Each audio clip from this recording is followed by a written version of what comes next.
Bonsoir à toutes et à tous et bienvenue à cette nouvelle édition de Direct. Ce matin, le chef de l'État, le président Abdel Fattah el-Sisi, a inauguré la première conférence de la coalition nationale pour l'action civile et le développement. Il s'agit en fait d'une coalition qui regroupe 24 associations et qui organise plusieurs activités afin de soutenir les tranches de la société les plus démunies, les plus défavorisées, justement surtout dans les villages lointains. Tout ce qui s'est déroulé dans la journée d'aujourd'hui, les travaux, les activités, nous allons essayer de les aborder ce soir. Et pour vous parler de ceci, nous avons le plaisir d'avoir avec nous ce soir M. Ahmed El-Leissi Nassef. Bonsoir M. Ahmed El-Leissi Nassef. Vous êtes expert international en éco-gestion. Ravi de vous avoir parmi nous ce soir. Bonsoir.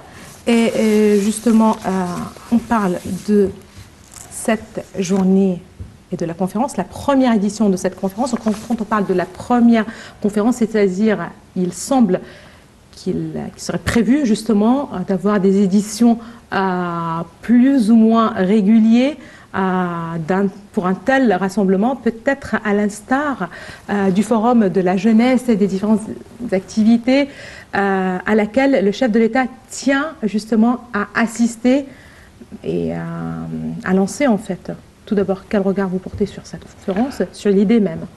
Je pense que l'idée est vraiment une idée très stratégique et ça vient dans un contexte qui est très difficile, économique qui est très difficile, surtout pour les tranches de la société qui sont un peu moins privilégiées.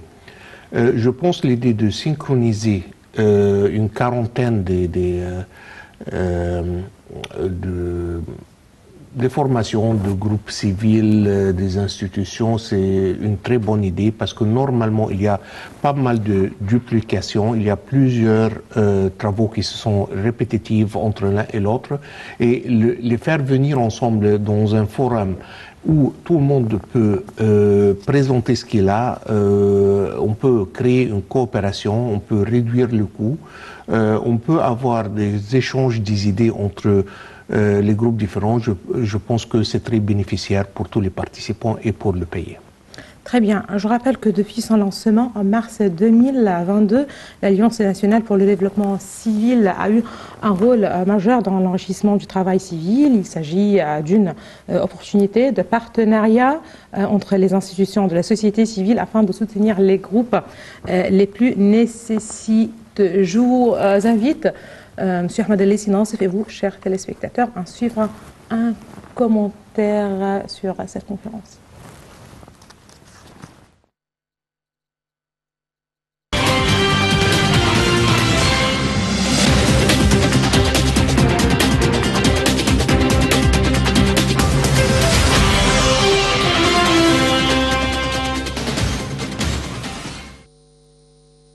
Lors de sa participation ce lundi à la première conférence de l'Alliance nationale pour le développement civil, le président Abdel Fattah el-Sisi a souligné l'importance du rôle de toutes les associations et entités opérant dans le domaine de l'action caritative et qui présentent de l'aide dans les domaines que le gouvernement ne peut pas seul couvrir, louant le grand rôle joué par l'Alliance nationale pour l'action civile de développement qui a affiché d'importants résultats.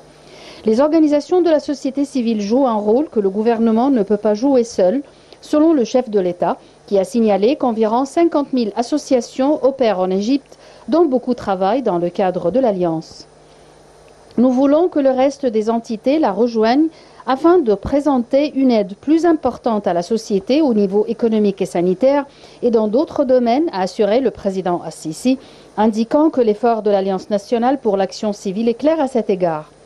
Vous êtes un exemple à suivre pour un grand nombre d'Égyptiens qui travaillent dans le cadre de l'initiative d'autonomisation économique, a noté le président de la République en s'adressant à la coalition et remerciant cette dernière pour le succès obtenu. Le chef de l'État a appelé l'Alliance nationale pour l'action civile de développement et toutes les entités de la société civile à intensifier leurs efforts en 2023 en raison des conjonctures économiques mondiales qui perdurent, rappelant que l'Alliance a fait de gros efforts en 2022. La crise actuelle perdure et a des répercussions qui pourraient durer cette année.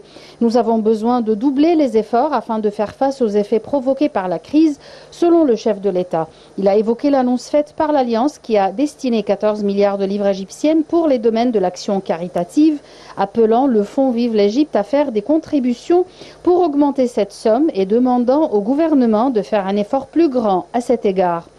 L'adhésion d'autres entités à l'Alliance nationale pour l'action civile de développement permettra d'enregistrer d'importants résultats au niveau économique ou sanitaire ou dans d'autres domaines, a souligné le président Al-Sisi. Nous appelons davantage d'entités à rejoindre l'Alliance et nous remercions toutes les contributions, soit en Égypte ou de l'étranger, pour le soutien permanent et l'acheminement de l'aide, a-t-il ajouté.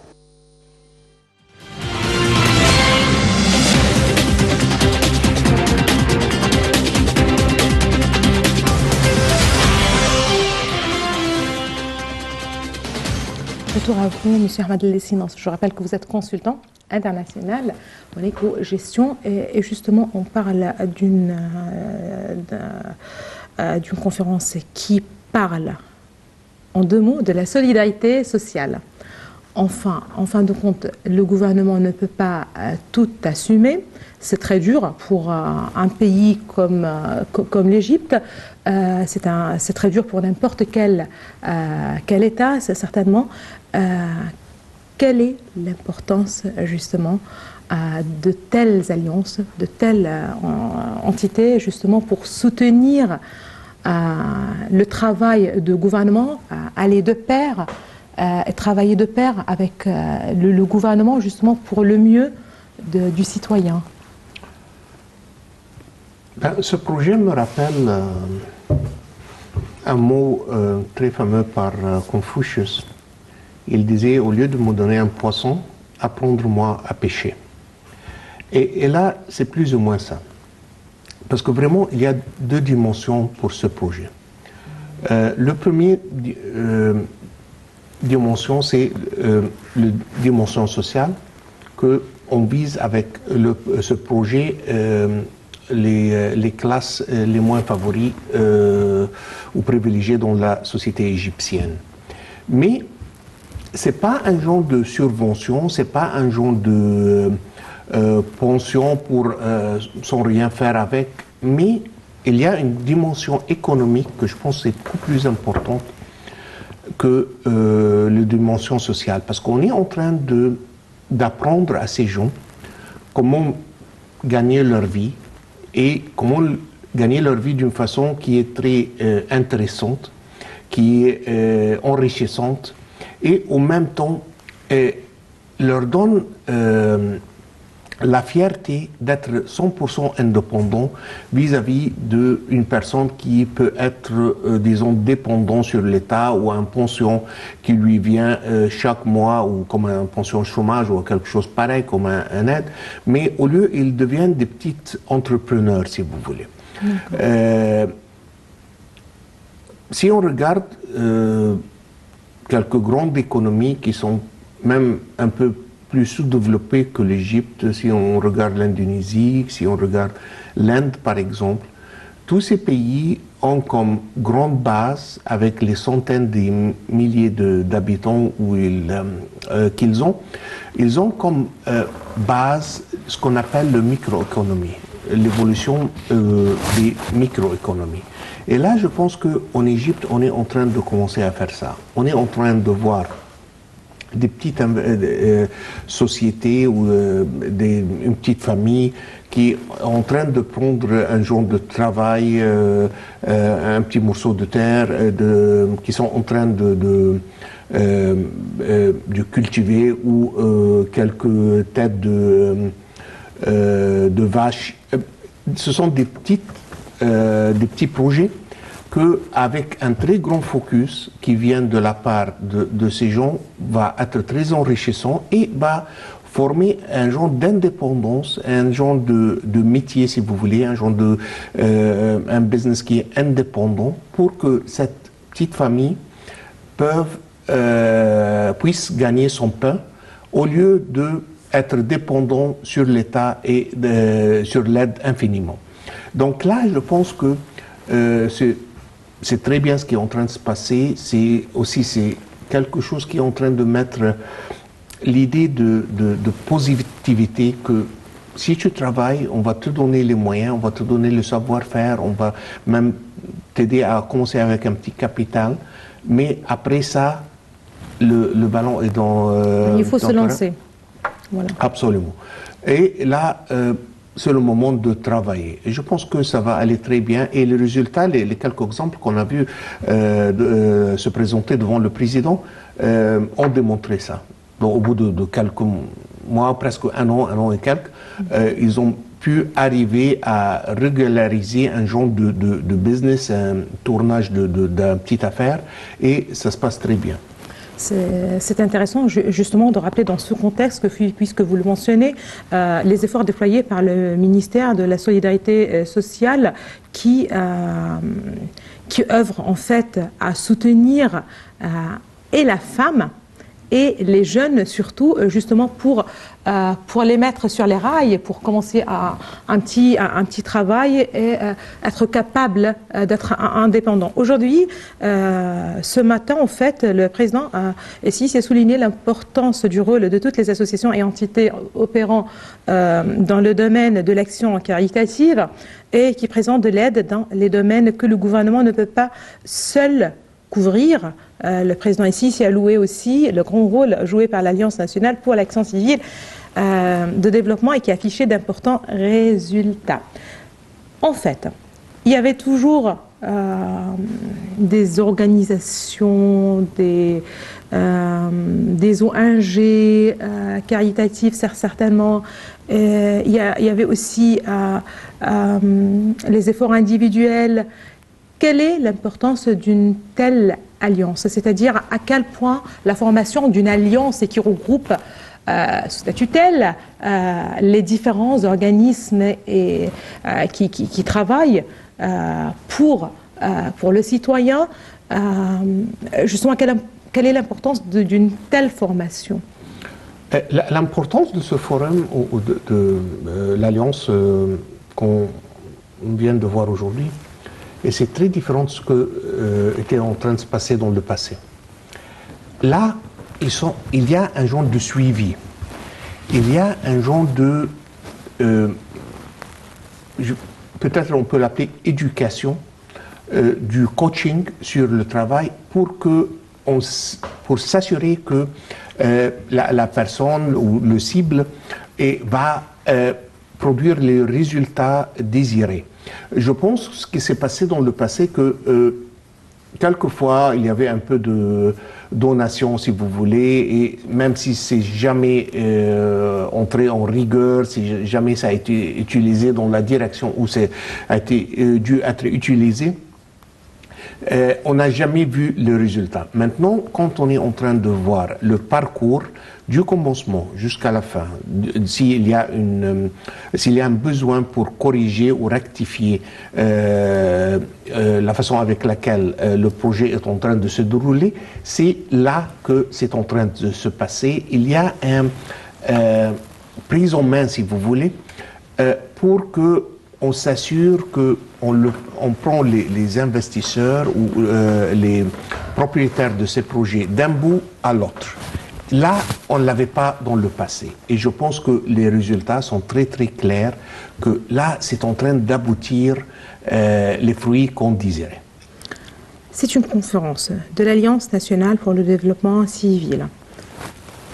La présence du chef de l'État à cette conférence. Voilà, là aussi, c'est un message très clair, très direct du soutien qu'apporte le gouvernement, qu'apporte le chef de l'État au travail de cette alliance, des organisations caritatives.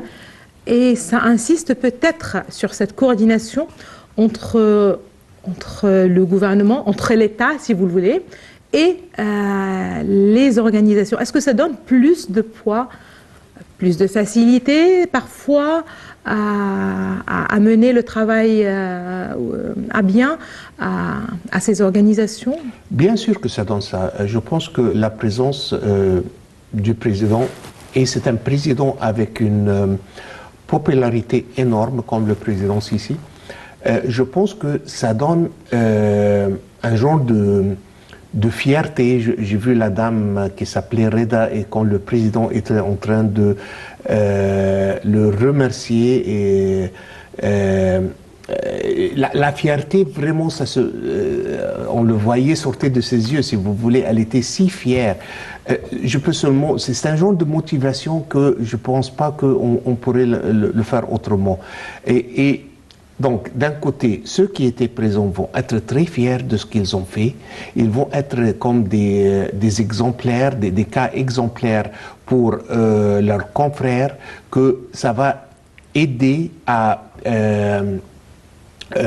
augmenter les participants dans ce genre de programme, parce que on sait tous que en Égypte, la force des voisins, la force de la société et l'influence que une femme, surtout dans l'Égypte rurale où ce projet est en train de se dérouler, là c'est énormément important. Et là, on est en train de voir qu'est-ce qui est en train de se passer avec un soutien pareil du président. Je pense que, surtout, comme vous avez dit, qu'il va avoir une deuxième, il va avoir une troisième séance. Et là, je pense que tout le monde va être très, comment dire, va aimer être vu avec le président, va être vu sur la télé avec son cas de réussite.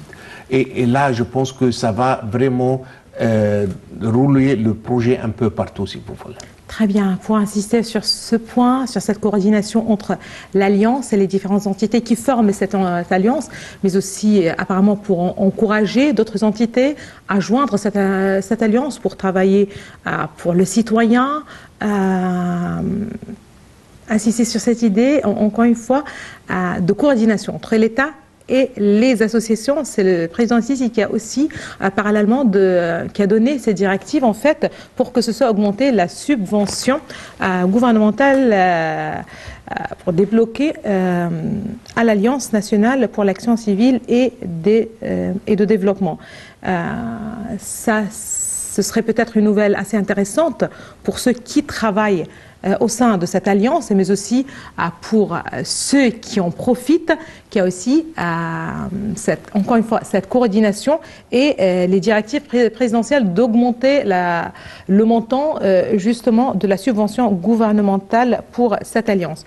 Le président Sisi a également exigé de développer l'action caritative et de développement de l'Alliance pour comprendre non seulement des aides directes, mais aussi la création d'emplois pour augmenter la production et réaliser un rendement économique tangible. C'est un petit peu le point qui a été évoqué par M. Ahmed El-Leissi Nassef tout au début de l'émission. Tout de suite, un commentaire signé Salih Hamed et Yara Choucha.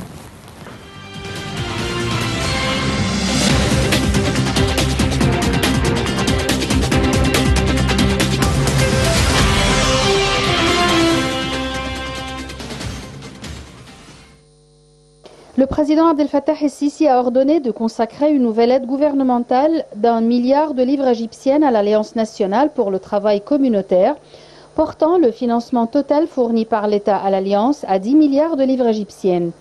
Une décision annoncée à l'issue d'une réunion qu'a tenue le chef de l'État avec le Premier ministre Mustafa Madbouli, le chef du service des renseignements Abbas Kamel et les présidents des ONG membres de l'Alliance. Ce soutien coïncide avec la déclaration de 2022 comme l'année de la société civile et s'inscrit dans le cadre des efforts visant à étendre l'ombrelle de protection sociale pour englober plus de citoyens plus nécessiteux, a indiqué le porte-parole de la présidence Bassam Radi dans un communiqué. Le président Sisi a demandé aux membres de la coalition de développer leurs activités caritatives de façon à ne pas se limiter aux aides financières, mais à s'étendre à l'établissement de projets de développement permettant de créer des emplois et d'augmenter la production.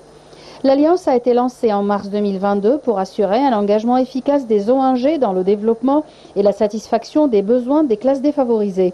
Elle regroupe 24 associations et organisations de la société civile, dont l'Union générale des ONG et l'initiative Haya Karima ou Vie décente.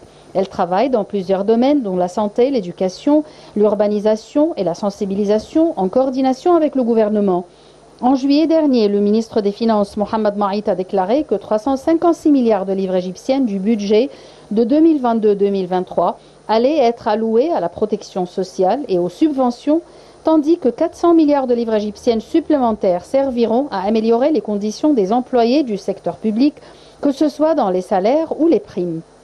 C'est dans ce contexte que le député Talat Abdelkaoui, membre de l'Alliance et président de l'Union générale de la société civile, estime que l'aide supplémentaire présentée par le président Assisi à l'Alliance permettra d'atténuer les conséquences de la crise économique actuelle et d'augmenter le nombre de bénéficiaires des programmes de protection sociale.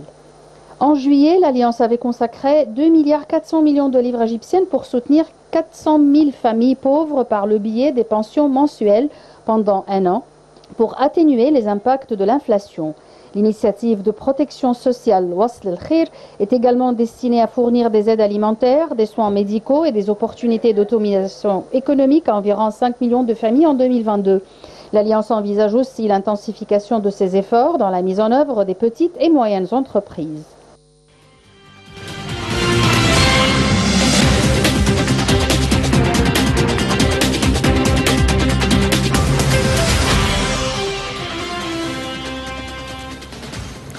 En fait, on rappelle que le président ici s'est ordonné de consacrer une nouvelle aide gouvernementale d'1 milliard de livres égyptiennes à l'Alliance nationale pour le travail communautaire, portant le financement total fourni par l'État à 10 milliards de livres égyptiennes, une décision qui a été annoncée à l'issue d'une réunion tenue par le chef de l'État avec le Premier ministre Moustapha Madbouli, le chef du service des renseignements Abbas Kamel et les présidents des ONG membres de l'Alliance. Un soutien qui coïncide peut-être, ou qui a coïncidé avec la déclaration de l'année 2022, une année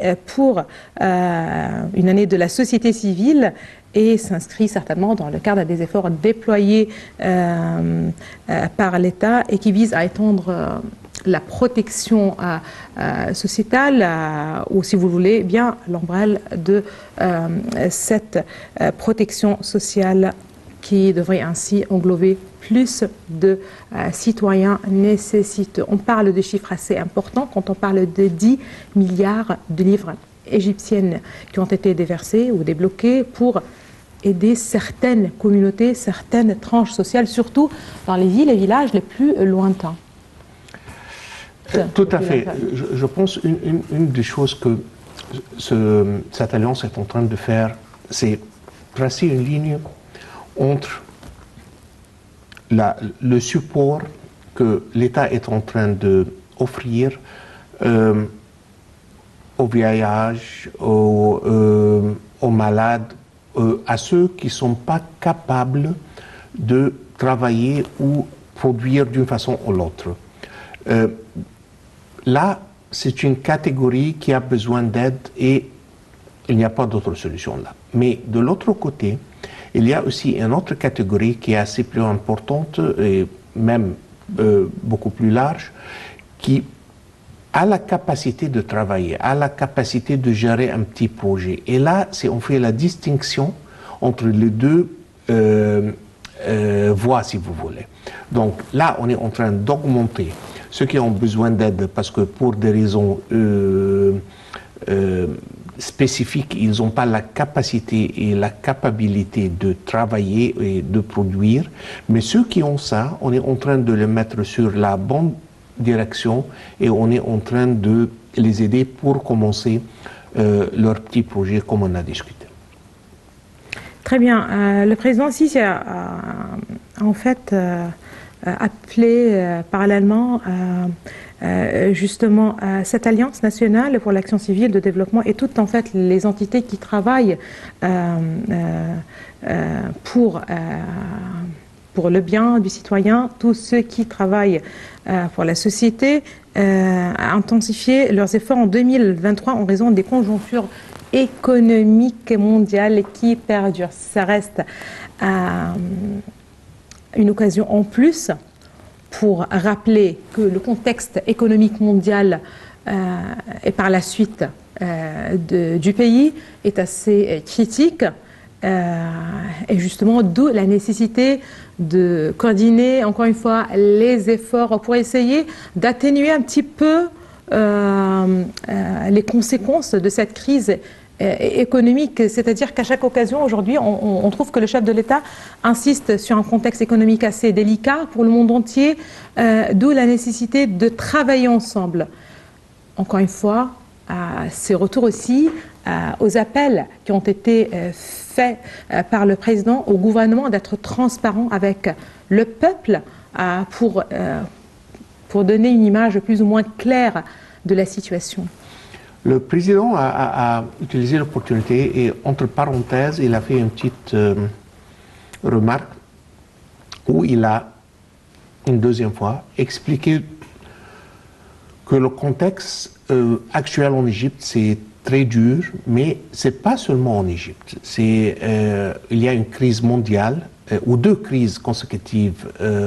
Les deux sont de nature mondiale et l'Égypte a été touchée. Et le président a très clairement fait le point que c'était pas ce qu'on est en train de subir aujourd'hui, c'était pas parce qu'on est parti dans des aventures non calculées ou est-ce qu'on a dispersé ou mal utilisé l'argent du peuple égyptien dans des aventures ou des guerres ou quelque chose pareil. Il y a une crise mondiale. Ou deux crises mondiales. La première était le Covid-19 et là, pour 2 ans, toute l'activité économique un peu plus ou moins dans le monde a été pratiquement paralysée.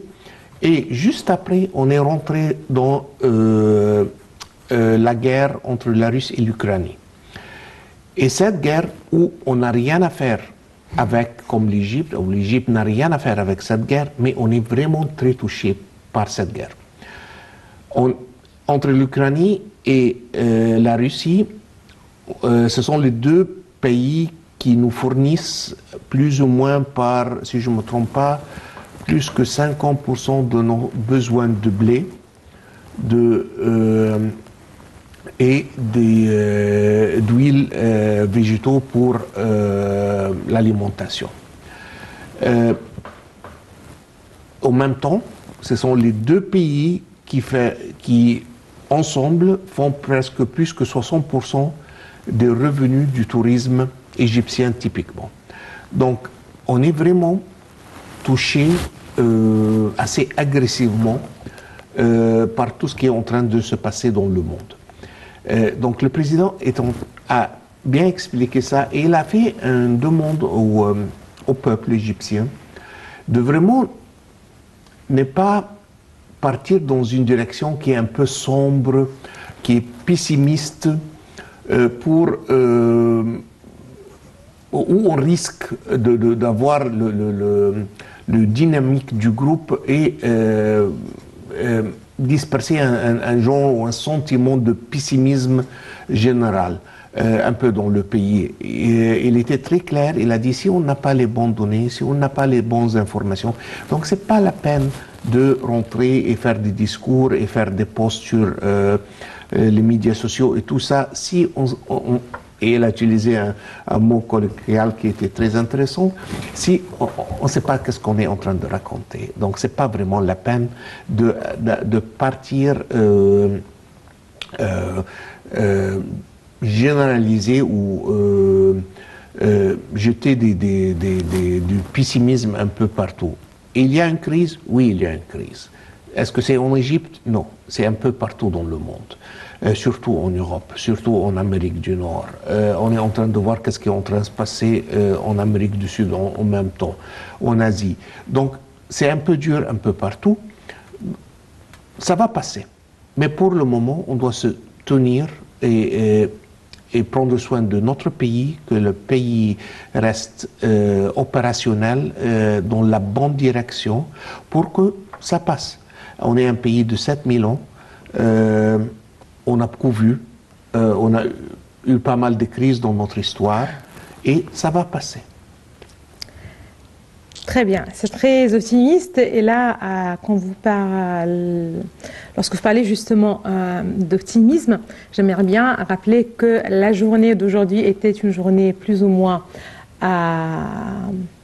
positive, certainement positive. on a assisté aux témoignages de différents citoyens, d'histoires, mais aussi d'échanges entre le président ici et ces citoyens qui ont justement pu l'occasion de profiter de programmes lancés par l'Alliance ou les entités de cette Alliance. Retour à ce point de ce qu'on peut appeler un ton positif. Le président ici a appelé en fait la coalition de développer ses activités caritatives de façon à ne pas limiter aux aides, se limiter plutôt aux aides financières, mais à s'étendre à l'établissement de projets de développement permettant de créer des emplois et d'augmenter la production. En retour justement à ce point, ça reste un point très positif. Pourquoi? Parce qu'on dit toujours que l'idée, la solution serait dans la production. Voilà, une société productive, des projets de production, ce serait peut-être la clé pour résoudre n'importe quel problème économique avant tout. À quel point de tels projets, petites, moyennes entreprises, justement, puissent-elles contribuer au développement économique d'un pays comme l'Égypte? Sur plusieurs niveaux. Si on le regarde sur un axe vertical, le président a utilisé un exemple qui était très intéressant quand il a parlé de la dame qui avait une vache qui donnait 25 litres du lait par jour. Et il l'a comparé à d'autres projets qu'il a vus ailleurs, où la production était seulement de 5 à 6 litres par jour. Donc là, il y a une efficacité qu'on a touchée dans ce projet qu'on ne l'a pas vu ailleurs. Et là, c'est un exemple pour comment est-ce qu'on peut améliorer l'efficacité du projet.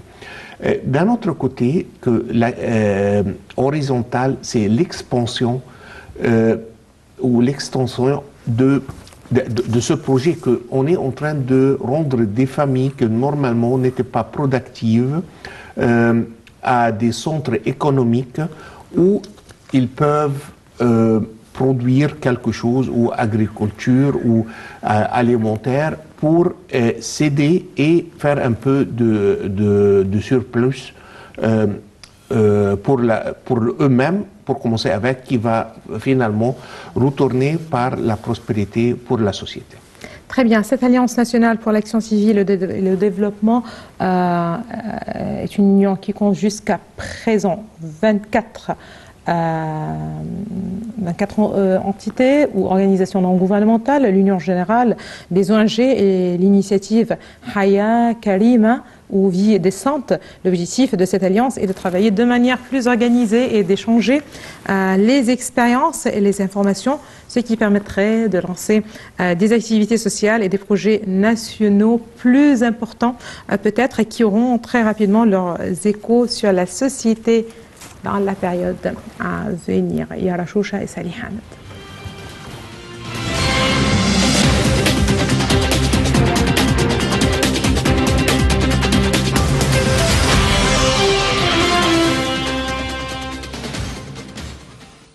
L'Alliance nationale pour l'action civile et développementale est une transition radicale au niveau du travail communautaire. Ce dernier sera dorénavant beaucoup plus organisé à travers une base de données incluant toutes les ONG, leurs activités et également toutes les villes et tous les villages dans les gouvernorats et leurs besoins les plus urgents ainsi que les genres de services qui manquent. Par exemple, les ONG travaillant dans le domaine de l'éducation devront présenter leurs services dans les villages qui manquent d'écoles ou de classes d'apprentissage. Ce qui créera une réelle transition dans le travail des ONG qui travaillent de manière plutôt aléatoire et par conséquent, les services restent absents dans certaines régions oubliées. Le dialogue national n'est pas destiné seulement aux forces politiques, mais également aux forces sociales, à la jeunesse, aux femmes et d'autres. Donc, la présence des 24 plus grandes ONG, en plus de l'Union générale, dont le travail est principalement lié à la société, est une nécessité. L'Union travaille actuellement sur la mise en place d'un agenda et le lancement d'un dialogue interne pour définir les dossiers qui seront traités, notamment le soutien au travail communautaire, l'explosion démographique et autres. Les ONG participent au travail social, soit via les initiatives gouvernementales et présidentielles, notamment Vie décente, soit en lançant leurs propres projets de développement social, tels la création d'écoles, d'hôpitaux, d'usines et de bibliothèques. Les ONG se chargent d'environ 30% des services sanitaires caritatifs. Elles sont financées principalement à travers les dons ou parfois à travers les participations financières des organisations. Les procédures de financement et de donation sont supervisées par la loi et les ministères concernés.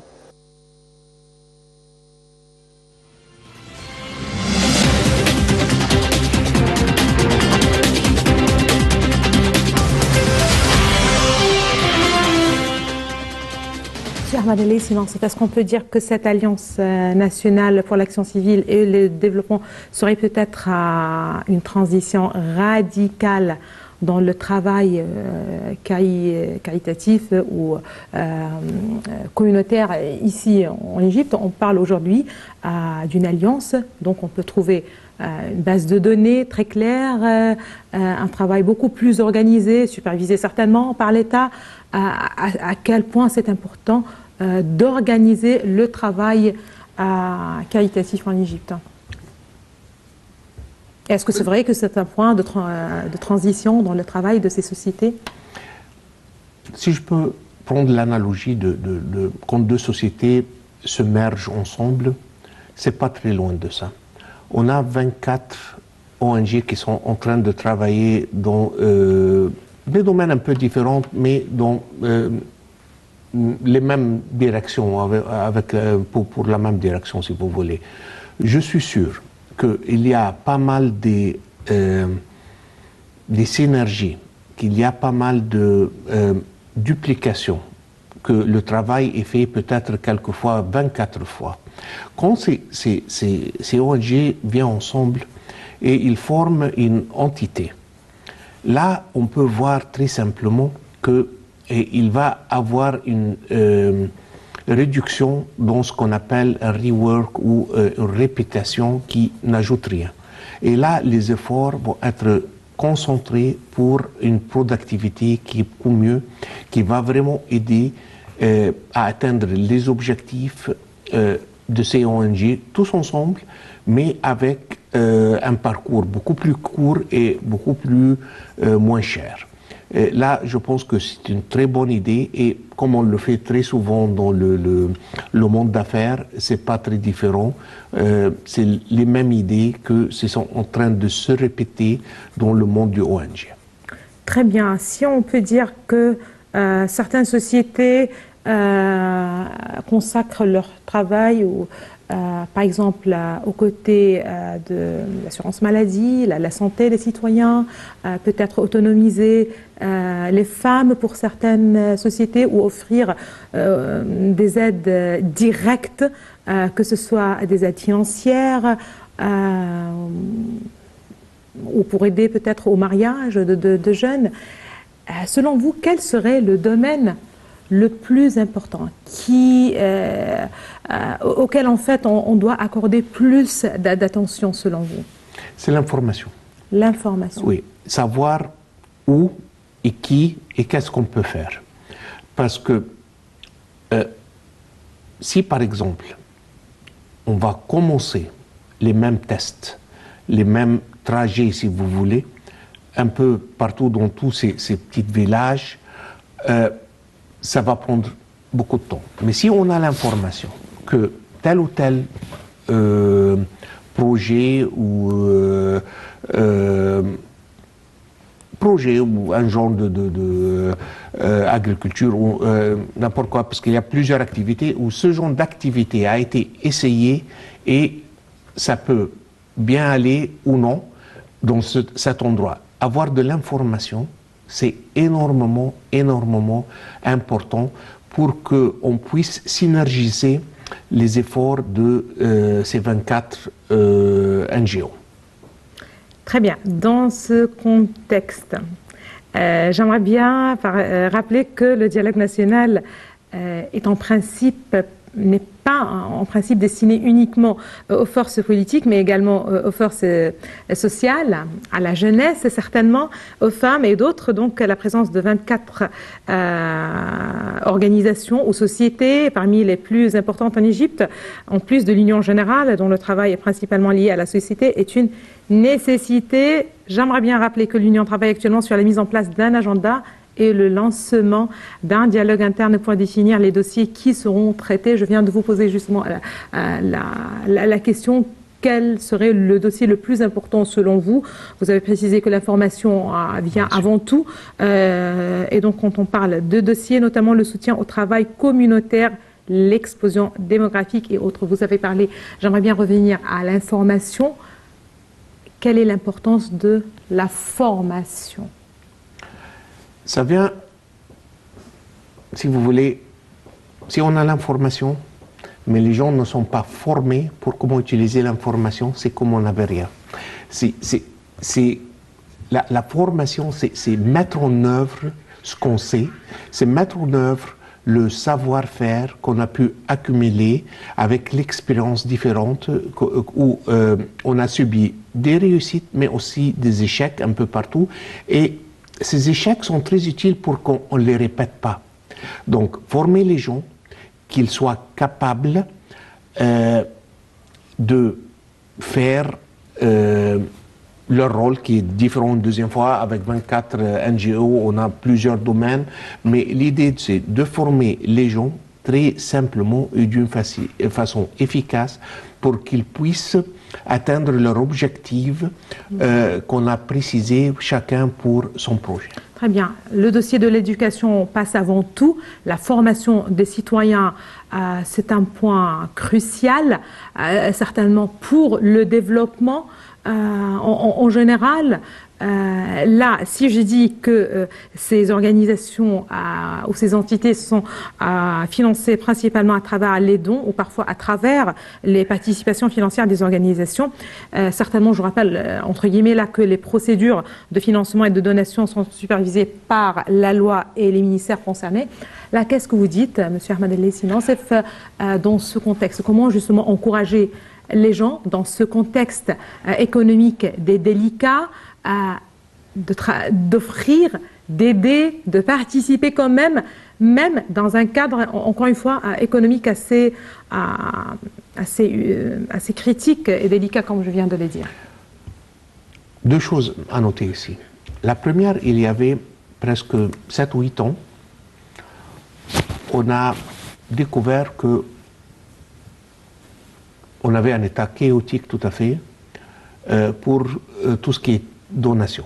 On avait pas mal de donations qui venaient un peu partout, hors de l'Égypte, mais malheureusement, ça a été utilisé dans tout genre d'activités très différentes de les activités où il était destinataire, mais ça a été utilisé pour financer des groupes terroristes et pas mal des activités contre l'État. Et là, quand on a mis les règles en place, on est en train de utiliser les donations ou les aides ou le support qu'on est en train d'obtenir pour que ça soit utilisé dans la bonne direction. Et je pense, le deuxième point, c'est là, parce que la situation économique est critique, parce que c'est difficile. C'est là que les gens vont vraiment vouloir travailler dur pour atteindre leurs résultats. Si c'était la vie en rose et tout le monde avait ce qu'il avait besoin et un peu plus, ça aurait été 10 fois plus difficile, moi je pense, de lancer un programme pareil. Donc je pense que comme on dit toujours, de chaque crise, on a une opportunité.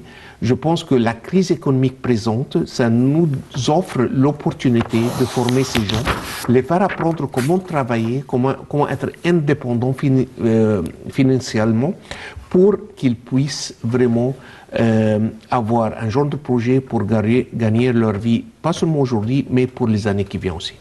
Merci beaucoup à vous, Monsieur Ahmed El Sinance. Vous êtes consultant international en éco-gestion. Merci beaucoup d'avoir été parmi nous ce soir. Merci à vous. Justement, un dernier mot, peut-être, Madame, Monsieur. Certainement, le travail organisé est très important et crucial, mais toute action individuelle et personnelle a toujours eu en fait une importance très particulière. C'est le cas aussi pour le contexte actuel. Merci beaucoup à vous. Excellente fin de soirée à toutes et à tous et à la prochaine.